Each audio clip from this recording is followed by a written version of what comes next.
ताकामध्ये टाकण्यासाठी पुदिना आणि कोथिंबीर बारीक चिरली आहे।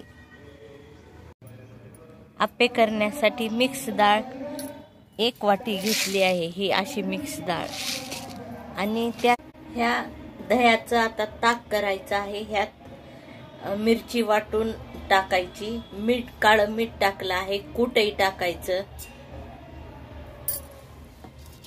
हे काळं मीठ आहे, हे पण टाकायचं।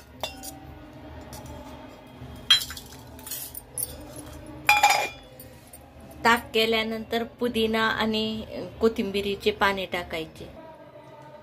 हे ताक केलं आहे, त्यात पुदिना कोथिंबीर टाकून धना पावडरही टाकली आहे। याला आप्प्यासोबत खायच्या वेळेस वरून फोडणी टाकायची। असे आप्पेच्या पात्रामध्ये तेल सोडायचं आणि आप्प्याचं पीठ टाकायचं आणि मधल्या ह्याच्यात शेवटी टाकायचं, कारण मधले लवकर होतात, मध्ये शेवट टाकायचं।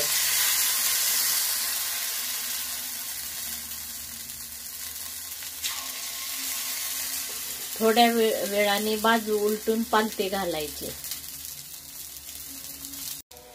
आप्पे आता पालथे घातले आहेत, आता काढायचे।